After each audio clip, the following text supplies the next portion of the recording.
When I laugh really hard, and if I'm sitting down, I get up and I like run away because I'm laughing so hard. It's too much. I love that kind of laugh. That's like that Apollo laughter. Because you know how like black people like at the Apollo, if they're laughing really hard, they're like freaking out. Yes. And like getting out of their seat and just like waving towels and shit. Like, the whole. And like hitting each other. Like when we think something's funny, we think it's really fucking funny. Yeah.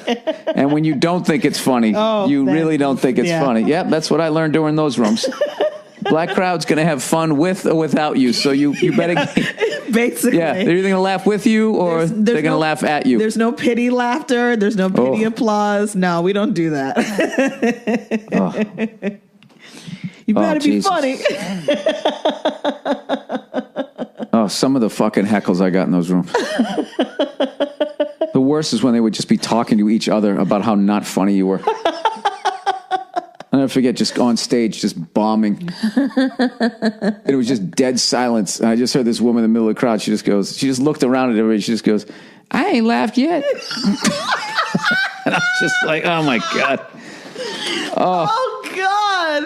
Oh, and there was no. Oh God, I love black audiences. There was no so much fun because there's no politeness. Yeah, if you're in the crowd. If you're in the crowd. No, of course. Yes. If I was on stage, it's so rough, but it's so enjoyable to be a part of it because nobody cares about your feelings. Oh, not at all. Not even fucking remotely.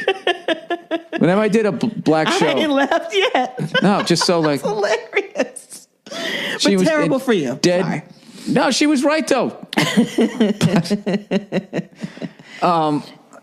Whenever I did those shows, I always felt like in the end, whenever I did the uptown rooms, as they call it, you'd get off stage and you asked yourself one of two questions. One, why am I not world famous yet? Or two, what the fuck did I ever, why the fuck did I ever think I should ever even be in this business? Because it went one way or the other. You either murdered or you wanted to crawl out of there. Yeah.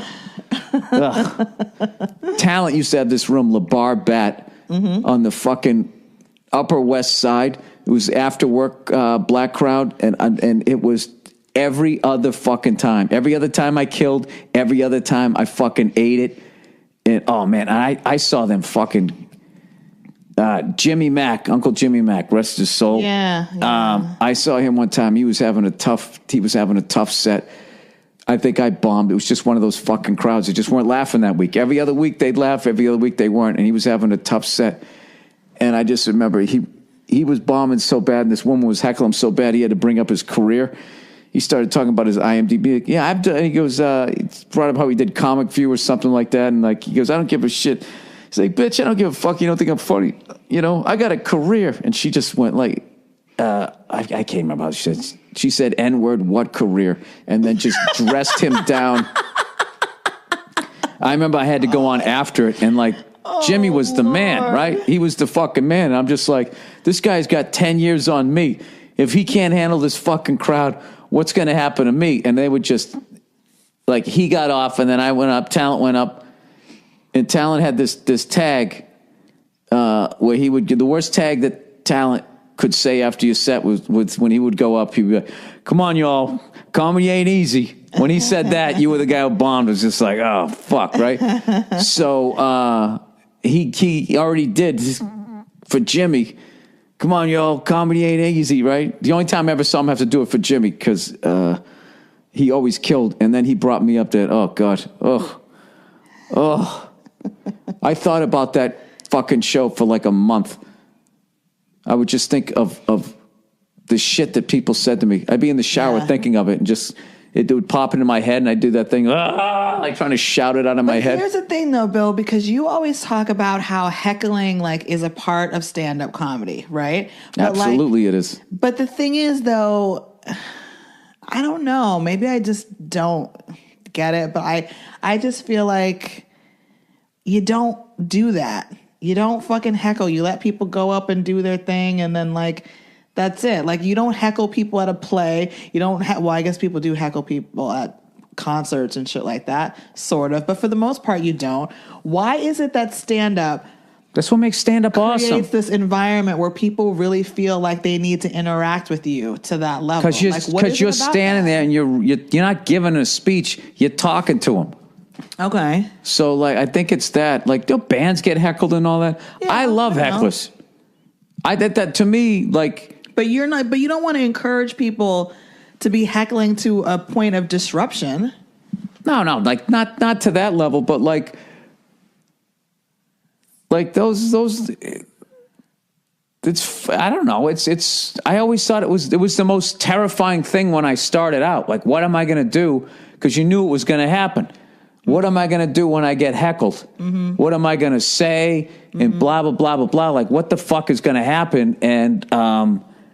But watching seasoned vets handling hecklers was like this art form. It was an art form within the art form. Mm-hmm. So, and you're really good at handling hecklers, but I can see why some stand-ups would want those people tossed from the place because they're disrupting the shit. And what you're going to spend? Yeah, but it's always been that way. Material that you're working on so hard. Richard Pryor got heckled, fucked up by somebody in the crowd. Richard Pryor got heckled in his own stand-up special. Okay, if he didn't whine about it, like I don't think anybody else should be.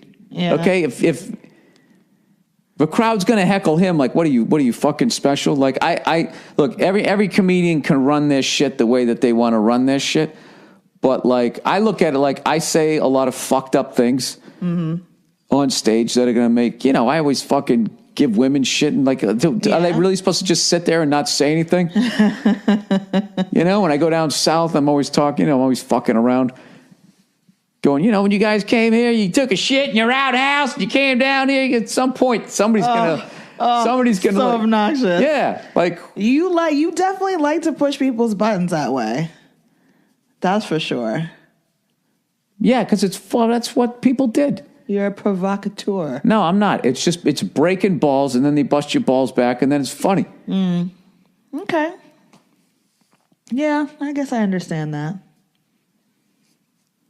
I don't know. I do get annoyed when some people like they'll say like, "Do they heckle at a Broadway play?" It's like, dude, you're not doing. This isn't Broadway. That's all right? The way I look at it. Twinkle toes. No, go fucking put on your tap shoes and a cat suit. That's and go the way I look at it, though. You wouldn't heckle a Broadway show. Why are you heckling a comedian? But because you don't go to a Broadway show and somebody, hey, look at this fucking jerk off. What do you do for a living? That's a good point. Yeah, they don't do that either, right?